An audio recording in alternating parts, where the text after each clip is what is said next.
Hello, it's Scott here from Digital Puppets, and I thought I'd do something a little bit different today. We're not doing a tutorial on character animator or iClone. Instead, I'm going to be talking to you about freelancing. And the reason I've decided to do this is that I've been contacted by, we always get emails, but I've had a couple of emails recently with people asking, for work. And unfortunately, we're just a two-man band here. It's just myself and my brother Anthony, and we specialise in motion capture animation.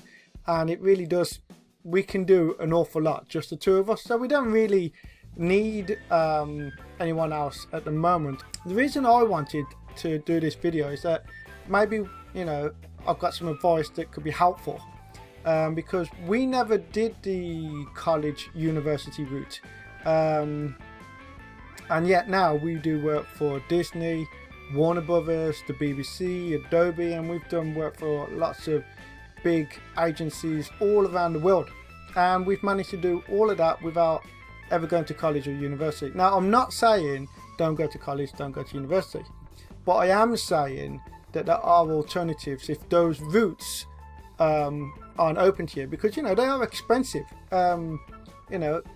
To go to college in, America and all around the world, and even here in the UK now, they cost a lot of money, and it's just not an option that's open to everyone.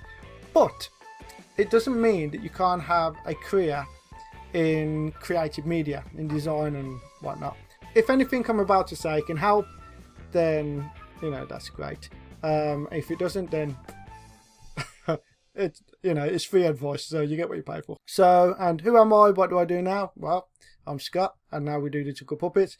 Started off in cartoon logo marketing, and then over time people started asking us, can you animate those logos for our idents, like the intros to our videos, or as and one little nugget I'll add there is that I never started doing this as a living till I was almost 30.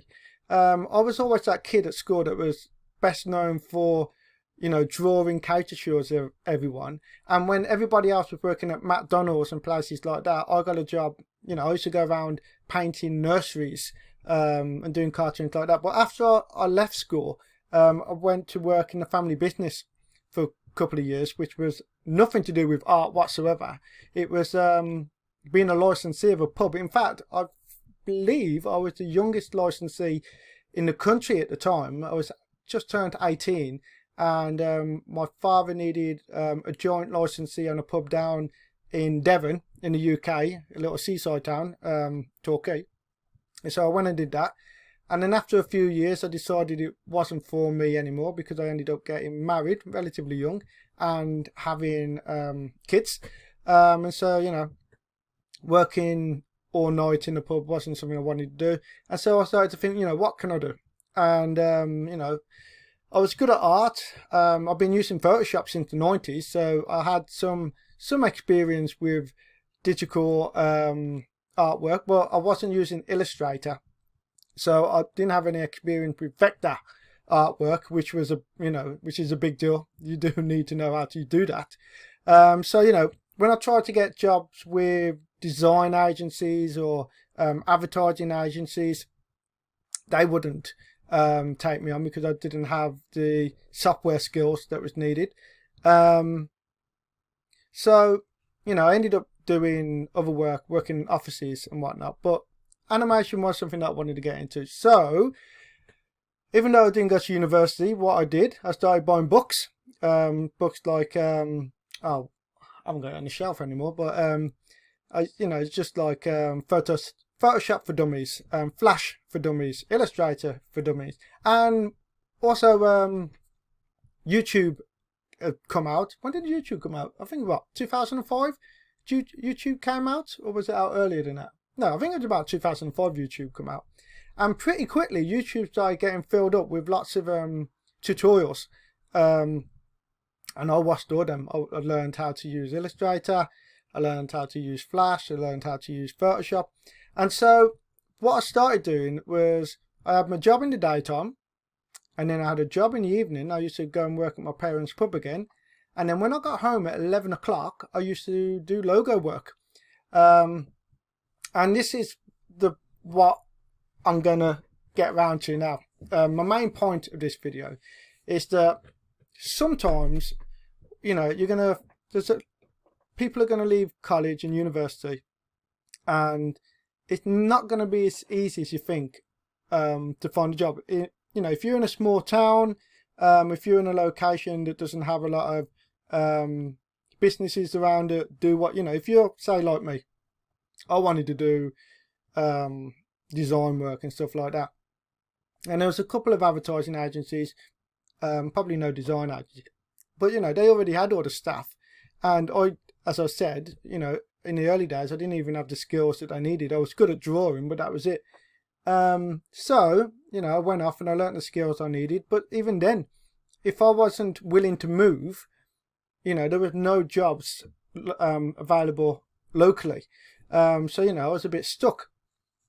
So what I would suggest to people is that if you're in a similar situation where you can't find any jobs, you don't want to go move into the cities, because I know a lot of people, if they live out in the small towns and whatnot, they might feel the only place to get work is, here in England, for example, they might feel they have to go to London or Manchester or Birmingham.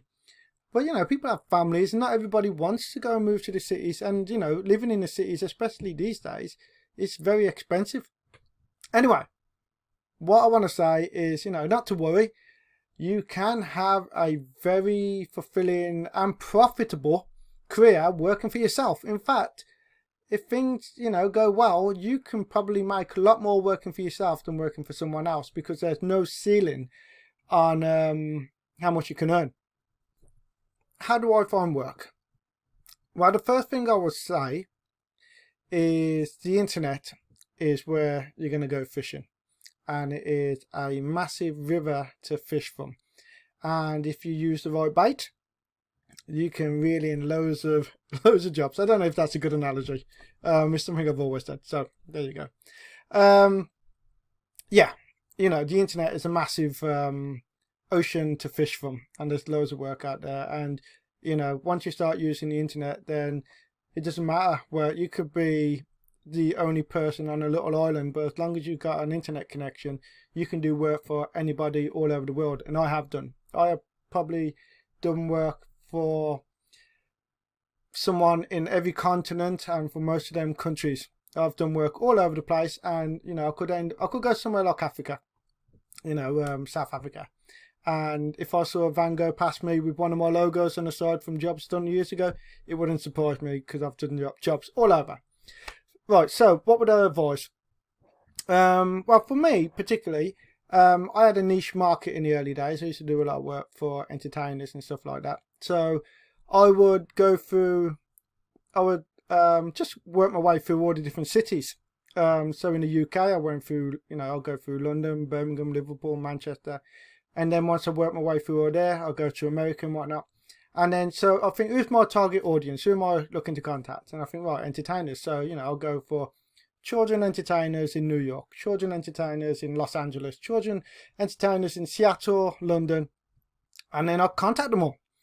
And here's the big tip, the main tip. Because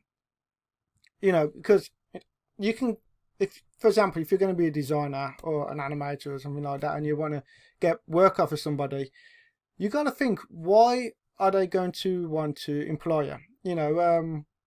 If you just get in touch with, say, I don't know, there's an entertainer, carrying on with that, analogy. There's an entertainer in London, and I just send him an email, and I'd say, hello, I'm Scott, and I'm an artist. Can I do some work for you? They're going to read that email, and they're going to be like, nope. Chances are, like, why do I need a designer? Or, let's take another business. Let's take a local farmer, or a local clothes maker, or a local electrician, anything. If you contact them and say, hello, I can draw pictures for you, or hello, I can make you a cartoon, they're going to be, no thank you. That's not a service I need. So do not, this is the big point now, do not sell the service. Sell the benefits. So, you know, when I used to get in touch with the entertainers, I never used to say, you know, can I draw you a picture? I used to say, can I make a logo for you? And that this logo is going to stand out. And I used to say to them, right, you've got loads of competition in the area. You know, what's going to make you stand out more? All the others are going to have just photos of themselves, but I can make you a big cartoon picture and it's going to grab people's attention. And that's your foot in the door. And once you've got your foot in the door, then you can, you know, the customer can then tell their customer, this is, you know, my rates and whatnot, and hopefully they get the job. Another analogy I used to say to them is that if you're walking down the street, you know, let's say you start at the bottom of a hill and you get to the top of a hill. You know, you're going to have, especially these days, loads and loads of vans go past you. And all of them are going to have their signage on them. Now, when you get to the top of the hill, if I stop you and say, can you tell me, you know, what all the businesses were and all the vans that have gone past you? You're probably going to say, I wasn't paying any attention. Maybe you was listening to your, you know, podcast like I do when I'm walking my dogs. However, if one of them vans had a big cartoon picture on the side, or if you're in the UK, the Sky vans you see going past, often you'll see like the Simpsons on the side of it, or a really big colourful picture of, I don't know, the Avengers movie or something like that. If a big cartoon van goes past, it's going to get your attention. And so when you get to the top of the hill and I say to you, what did you see? You're going to say, oh, I saw a clown van go past me, because it got your attention. And then once you're looking at that van, you're going to be like, you know, is that a clown entertainer, or is it like clown electricians or clown plumbers, whatever? You're going to take that information in. So that's how I used to sell my business to entertainers. I used to say, you know, if I do this work for you, it's going to make you, one, stand out from your competition. Two, it's going to appeal to your audience, which is, you know, young kids. So, you know, like if you're a parent looking at all these different entertainers, the one with the big, colourful, funny cartoon, which is professionally done, is going to stand out the most. And, you know, you're at least going to be considered for the job. And that's the main thing that I used to, you know, pitch to people. I would help you get your foot in the door.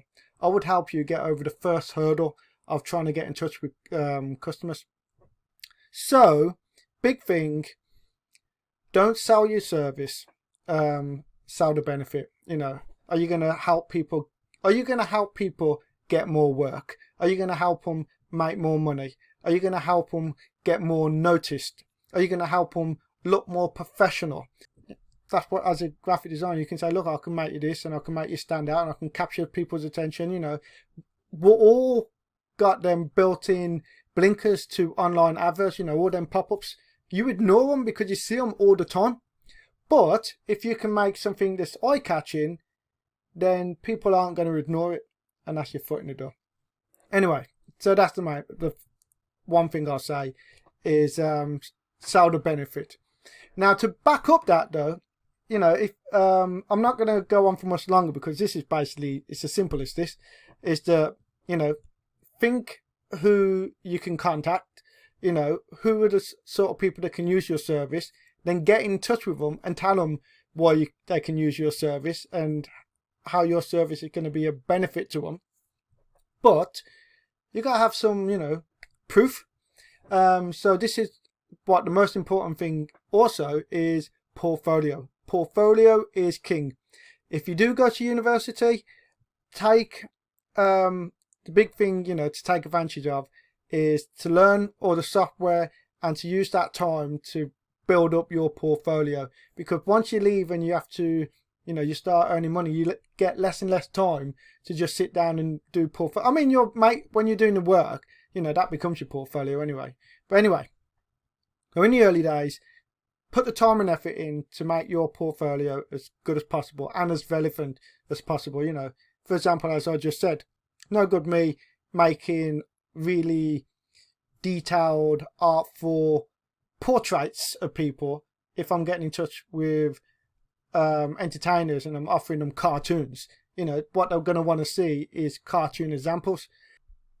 So that's it really. I just wanted, like I said, I've been contacted by a few people, trying to find work, and I just thought I'd make this quick video just to explain my own situation, that you don't always have to work for other people. If you can, that's great.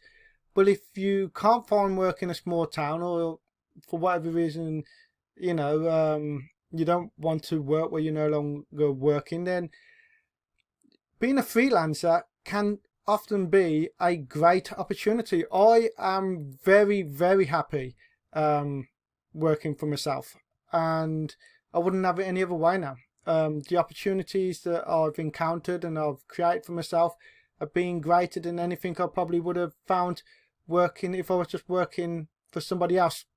Just remember that the internet is a big old ocean to fish from. Just think who you can do work for and build yourself up a really good portfolio. And just remember, for every 100 emails you send out, you might only get one reply, but that one reply might be a customer who's working with you for the next 20 years. I've got customers going back 10 years now who I do loads of work for every year. Don't be afraid to ring people, and especially nowadays with Zoom, offer to jump on a video call and explain what you can do, especially when you're working online. Always puts people's minds at ease. And the last thing I would say is I would recommend getting a deposit off people up front. Always, cover yourself. Ask as many questions from your customers as possible when you're about to start a job. If you can do any preliminary sketch work, or so everyone's on the same page, and then once they're happy to go ahead, as I say, take a deposit. It can be like 50%, it might only be 25%, but at least take something, because then that shows the willingness that your customer is investing in your service. If they're not happy to pay a deposit up front, sometimes that can be a bit of a red flag. So yeah, that's my last bit of advice. And of course, if you are a freelancer and you've got any questions, feel free to drop us an email at info@digitalpuppet.co.uk. Me and my brother, we had no one to ask advice for. As I said, we didn't go to university, so we didn't have any tutors or lecturers or whatever you call them to ask advice for. No one in our family does any of this type of work. They're all builders and stuff like that, or like I say, in my family case, they ran pubs. So there was no one who was working in the industry. So it was a really long way around that we had to go, and we had to learn everything the slow way. And that's why I'm trying to just drop some nuggets of advice now. Hopefully they help somebody. And if anything I said was unclear, or you'd like a bit more information or advice, feel free to drop a comment below or drop me an email. I'm always happy, I'm a fast typer. I'm always happy to write out a bunch of advice and give people the help that I never got. If you're in university, that's great. I'm not putting down universities, because they're a great place to learn your skills, learn the latest software. People do look for university leavers to pick them up for their agencies and whatnot. So I'm not putting that down at all. This is advice for those people really that either one, can't go to college or university because it's prohibited for some reason or another, or two, you've done the whole uni thing, you've got all the skills, but you can't get employed because of your location, and you're not willing to move. And that's fine, you don't have to move. If you are happy where you're living and you've got your family and everyone around you, why should you have to shift to the other side of the country just to make some bread? So hopefully this advice will help you to set up on your own. It can be a bit scary. Oh, and the last thing I will say, don't, I never ever really go for jobs posted online, because for every job post, there'll be like 1,000 people going for that job. And it's the same for these, the websites freelancer websites, where basically that want you to do a week's worth of work for like £100 or something like that, and yet there'll be like 100 people bidding for that job. Don't bother. It's the, you know, they don't appreciate when you give your work away for nothing. People don't appreciate the work. Invest in yourself, believe in your worth, and just contact people directly. Yes, you will probably contact hundreds and hundreds and hundreds of people and ring them and Zoom call them and whatnot, but that's just what you gotta do. But eventually you'll start building up a portfolio. You'll start building up a reputation, and then eventually you will have to contact people less, because people will start finding you, because your reputation will go out and find the work for you. I know in my early days I used to sit in the office every night and just on one screen I'll be watching Netflix or listening to my audiobook, and I will be just sending out email after email after email, and that worked for the the niche market I was going after. These days I tend to send a lot less emails, and they're much more targeted. I'll get in touch with companies with specific proposals and pitches, and I'll say, this is what we can do, this is who we've worked for, this is examples of our work, and this is an idea I've got for your company. Is this something that you're interested in? And I'll say, the benefit, I'll say, working with us, we can produce the exact same thing but using new technology, which means less people working on it, less time to make it. So you're paying less, but we're not getting paid any less because we're getting the work done quicker. We move on to the next job. We're just getting paid our hourly rate. Anyway, I feel like I'm waffling on now. But if you do have any specific questions, post them below. Maybe I'll do a follow-up video with more specific topic and answers. Or maybe I'll do a live one. I'm always happy to do that.